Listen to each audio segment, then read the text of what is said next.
I'm DJ Schurz. I'm Professor E. This is AdventureBot. And this is the Robot Program. In this episode, we're going to show you the contents of the AdventureBot box. So, let's go to the studio and see what's in there.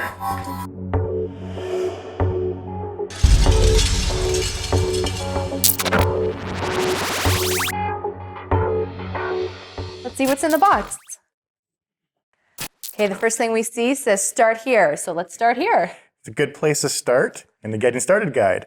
In here, you will find instructions on how to build the robot and where to access the information from the website, as well as you're going to find the most important part, which says charge the batteries. So if you don't charge your batteries, you're not going to have a robot to play with. So make sure that's the first thing you do. Okay. What do you Next want to up, start with? we got stickers. Let's go through the stickers. Stickers? Yeah. Okay. This is fun. You got a car, you got something, a locker, you want to put your stickers or Easy Robot on something. These are stickers that you can put on, so they come in all the box as well. So these are fun. Okay, this part, we get 2 parts in one here. Why don't you talk about that first? Okay, this is the body. This contains your battery as well as your power switch and an empty slot here that you will plug the computer into, which is called the EZB. And Professor E handed me the EZB. This is it here. This is called the EZB V4. This is essentially a little computer which allows your robot to be able to move and do all the things with the servos and cameras and audio. So you're going to press that in when you actually get to the building process. Okay, next piece, we got another large piece here. This is the dome. Let's unwrap this. There we go. Okay, now we have a piece that has a large cable attached to it. What can you tell us about that? This is the camera. This is what allows the robot to be able to see, so it can understand colors and track objects and even see your face. Okay, we got something with a wheel on it here. Oh, 2 pieces with wheels on them. These are called continuous rotation servos. They are servos that you'll find in, similar to the servos you'll find in our other robots like JD, the humanoid, or 6, the hexapod. However, these servos will spin around a complete 360 degrees.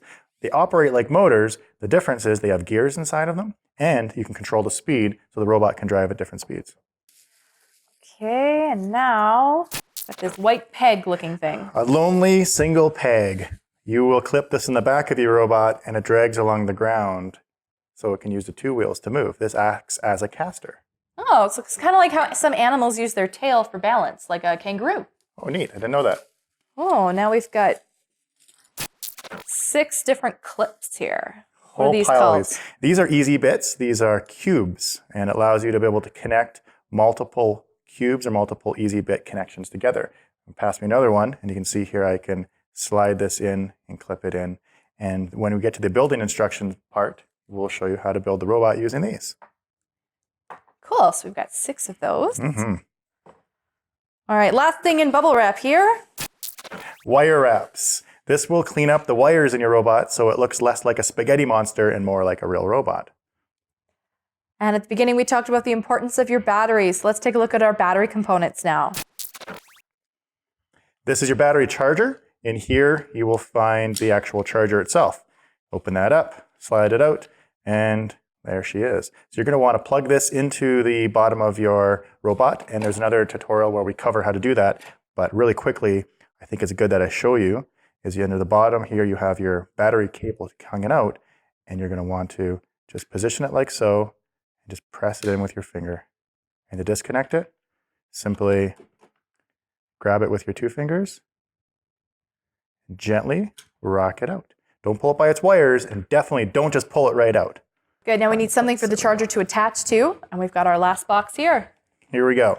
This is the power adapter.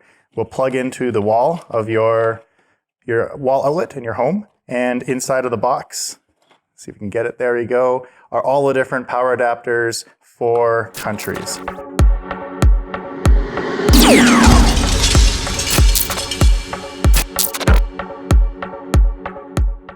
In this episode, we reviewed the contents of your Revolution AdventureBot kit. The first thing you'll find is the Getting Started guide. This has a basic overview of your robot, as well as links for more information. Your AdventureBot has a body that houses the EZB robot controller. You'll also find a dome and a camera that sits on top. AdventureBot is a wheeled robot, so he has 2 continuous rotation servos. This allows us to control the robot's movement around 360 degrees. AdventureBot uses a single peg to balance out his motion. We also have 6 easy-bit cubes that clip together, and we'll show you how to clip those together in a future episode.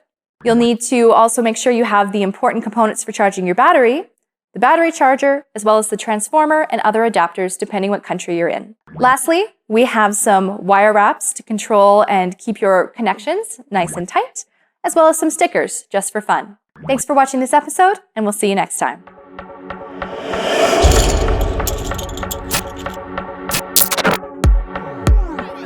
What type of robot is AdventureBot?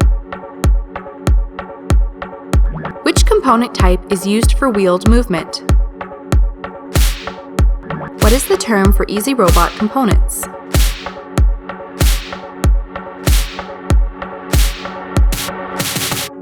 Find the answers at therobotprogram.com.